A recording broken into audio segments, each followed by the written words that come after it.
Sobat Maestro, sesaat lagi kita akan bersama-sama mengikuti ibadah minggu bersama Gereja Isa Al-Masih Jemaat Maleer. Selamat mendengarkan.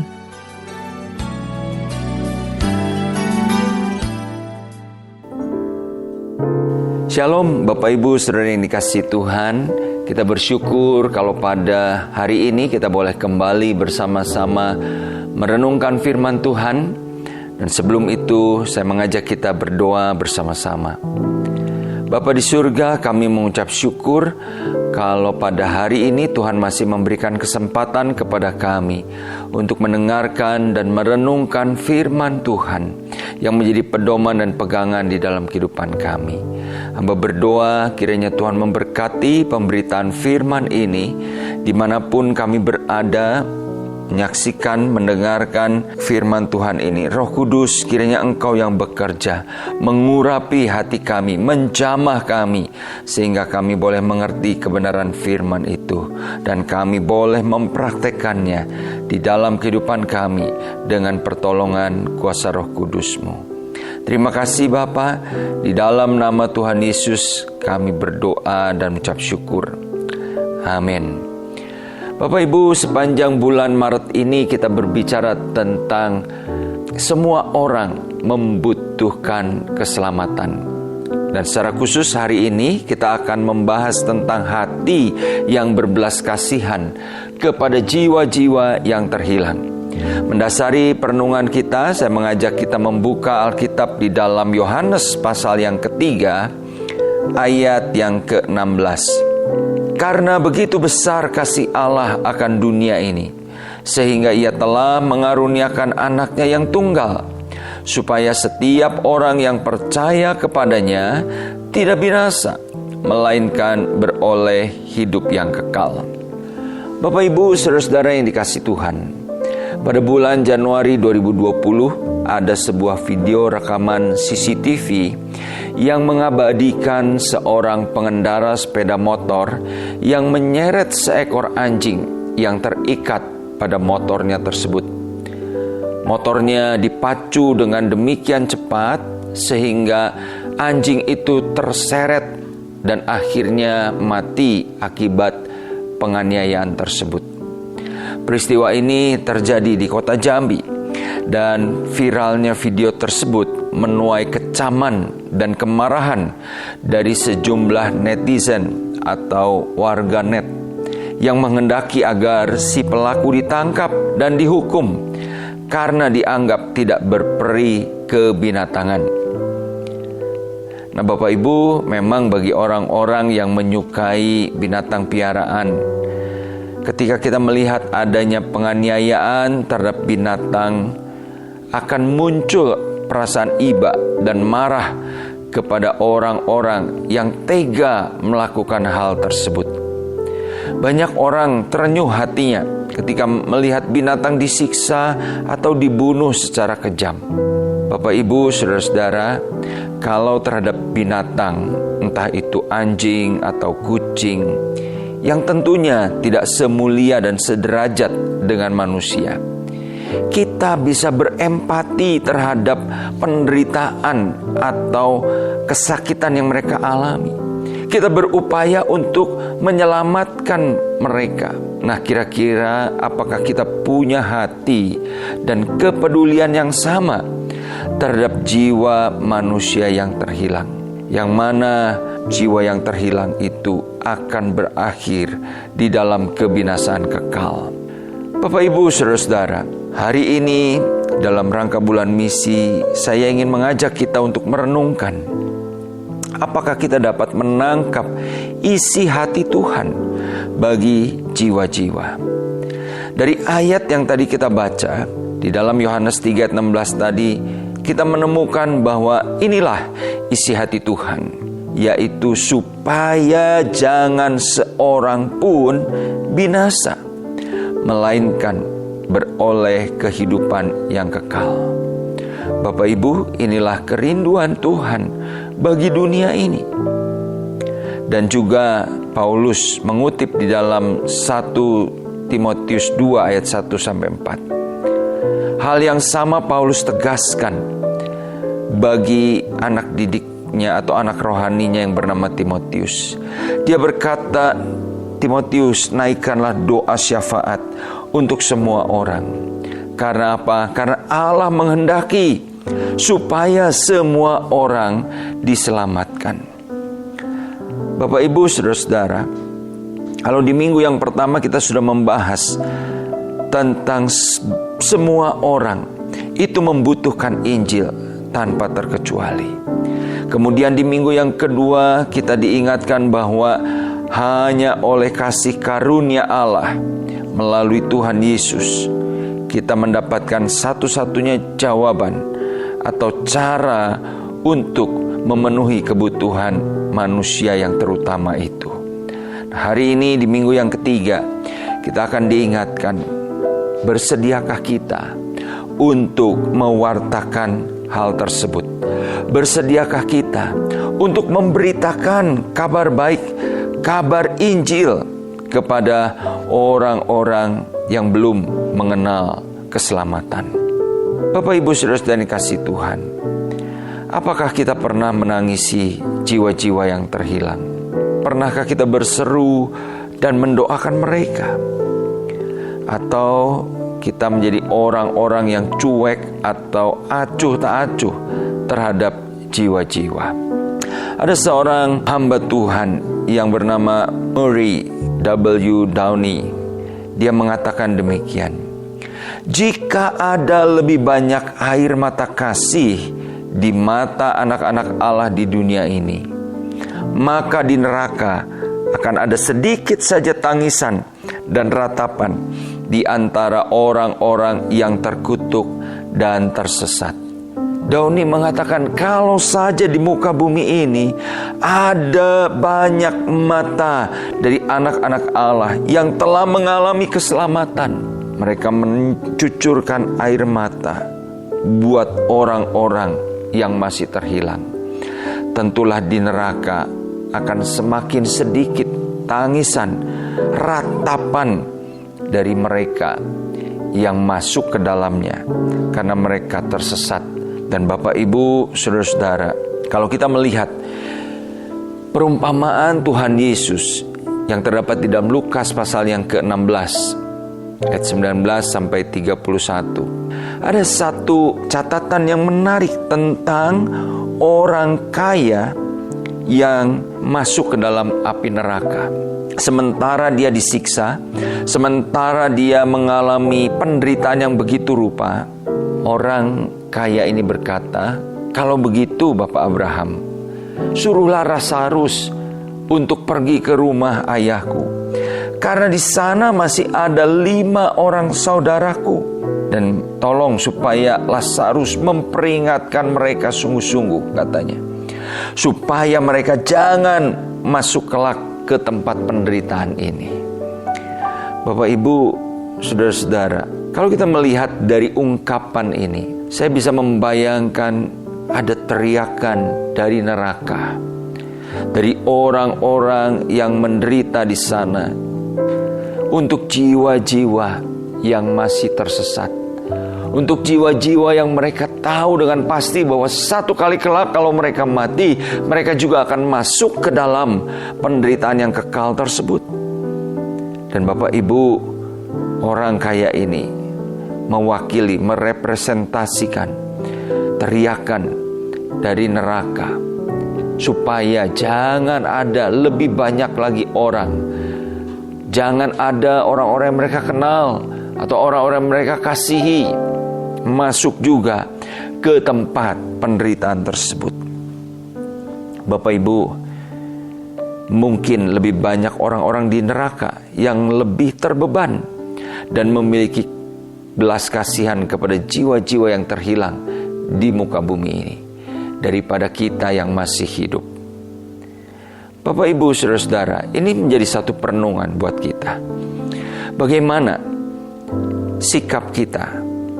Dan saya ingin mengajak kita untuk merenungkan saat ini. Apa yang dapat kita lakukan supaya kita memiliki hati yang berbelas kasihan kepada jiwa-jiwa? Pertama, Bapak, Ibu, saya ingin mengajak kita untuk merenungkan bahwa orang akan memiliki hati yang berbelas kasihan kepada jiwa-jiwa yang masih terhilang, manakala dia menyadari bahwa dulu pun dia berada pada situasi yang sama, situasi yang menuju kepada kebinasaan, situasi hidup yang tersesat.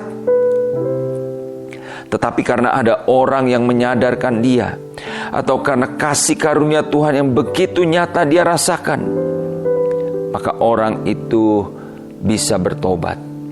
Orang itu memiliki jaminan keselamatan. Dan Bapak Ibu, hal itulah yang seringkali mendorong orang untuk dia bergairah, dia berbelas kasihan kepada jiwa-jiwa dan bersemangat untuk memberitakan Injil. Bapak Ibu, saya ingin mengatakan bahwa seringkali masalah diri kita, kenapa kita enggan memberitakan Injil? Kenapa kita tidak tergerak untuk memberitakan Injil? Adalah karena kita tidak pernah merasa berhutang nyawa atas penebusan Kristus, atau kita tidak pernah merasa berhutang nyawa atas pemberitaan Injil seseorang yang begitu mengasihi kita, sehingga saat ini kita boleh mengenal keselamatan. Bapak Ibu, kita melihat sosok Paulus di dalam Roma pasal yang pertama, ayat yang ke-14, dikatakan demikian, aku berhutang baik kepada orang Yunani maupun kepada orang bukan Yunani, baik kepada orang terpelajar maupun kepada orang tidak terpelajar. Bapak Ibu, Paulus seorang rasul yang dipakai Tuhan untuk memberitakan Injil kepada bangsa-bangsa bukan Yahudi. Dia berkata, aku ini orang yang berhutang, bukan hanya kepada orang-orang Yahudi, tetapi juga kepada orang-orang Yunani. Bukan hanya kepada orang-orang sebangsanya, tetapi juga orang-orang lain. Dia berhutang Injil kepada apa? Kepada orang-orang yang terpelajar, orang-orang cendekiawan. Pada masa Paulus, banyak filsuf-filsuf yang punya falsafah-falsafah hidup yang tinggi. Tetapi Paulus katakan, aku juga berhutang kepada orang-orang bodoh, orang-orang yang tidak terpelajar.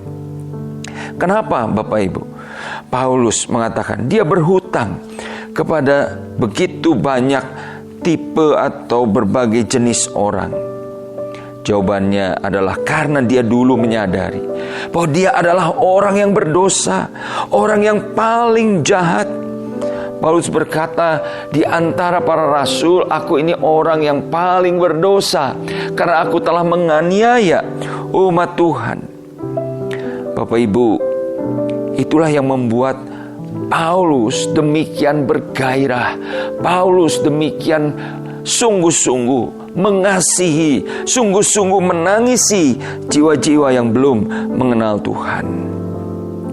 Bapak Ibu, saudara-saudara, biarlah hal ini boleh mengingatkan kita bahwa kita juga sebenarnya adalah orang-orang yang harus binasa, orang-orang yang harusnya menerima penghukuman, tapi hanya oleh karena kasih karunia Tuhan. Mungkin kita mengenal Tuhan Yesus karena ada orang lain yang bercerita kepada kita tentang keselamatan melalui Tuhan Yesus. Bapak Ibu, tidakkah hal itu menggugah kita untuk kita menjadi semakin berbelas kasihan kepada orang-orang yang membutuhkan Tuhan Yesus? Bapak Ibu, saudara-saudara, biarlah kita seperti Paulus berkata, benar Tuhan, aku berhutang jiwa kepada orang-orang yang membutuhkan Engkau. Bapak Ibu, saudara-saudara, yang kedua kita melihat di sini, ya, banyak orang terkejut ketika diminta untuk bermisi. Banyak orang merasa tidak siap ketika diminta untuk memberitakan Injil. Kenapa demikian? Jawabannya adalah karena bagi banyak orang-orang Kristen, misi belumlah menjadi natural habit bagi mereka. Bukan merupakan kebiasaan yang alamiah di dalam diri orang Kristen. Sehingga waktu mereka diajak, waktu mereka diingatkan, ayo kesempatan yang kita punya untuk memberitakan Injil, mari kita bersama-sama bermisi. Mereka terkejut, mereka gagap. Karena apa? Karena mereka tidak tahu bagaimana seharusnya bermisi. Kita tidak pernah membangun natural habit untuk bermisi. Bapak Ibu, di bulan misi ini, sementara kita sebentar lagi akan memperingati kematian Tuhan Yesus, pengorbanan Tuhan Yesus di atas kayu salib. Mari kita membangun natural habit untuk bermisi. Yang dimulai dengan apa? Dimulai dengan memiliki hati yang terbeban kepada jiwa-jiwa. Mari kita mulai mendoakan orang-orang yang terhilang. Gereja kita setiap hari Kamis pukul 6:30 mengadakan doa misi.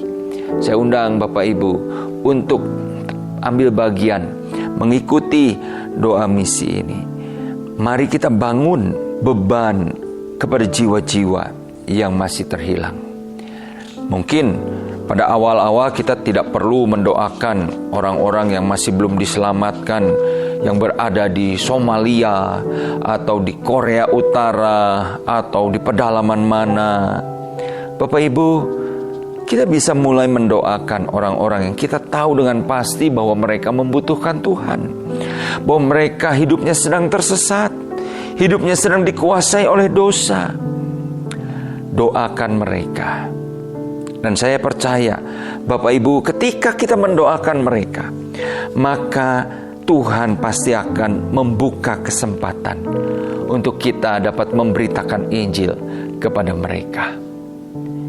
Mungkin kesempatan yang Tuhan berikan melalui sakit penyakit yang mereka alami, melalui masalah yang mereka sedang hadapi.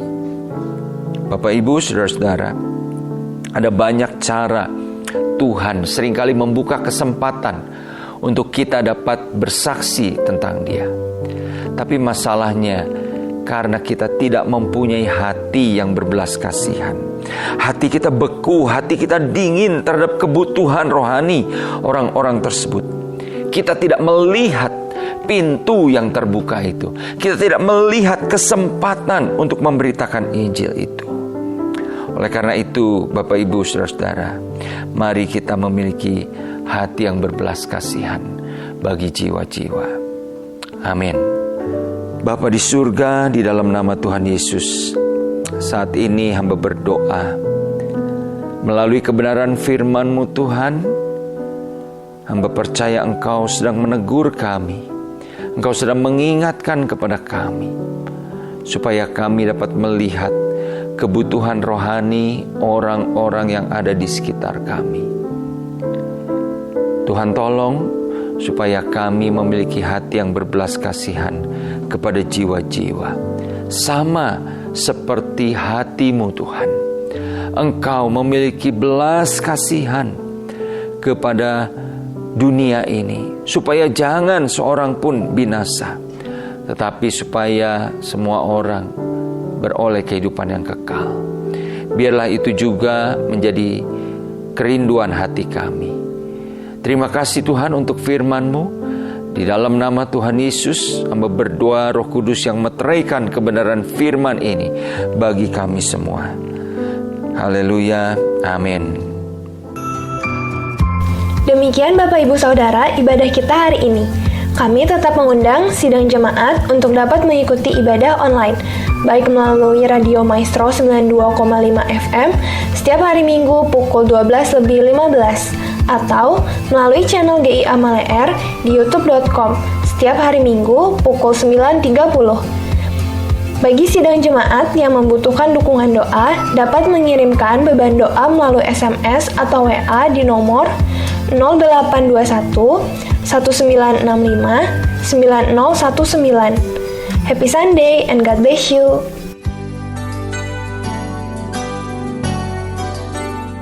Sobat Maestro, Anda baru saja mendengarkan ibadah minggu bersama Gereja Isa Al-Masih Jemaat Maleer. Terima kasih atas kebersamaan Anda.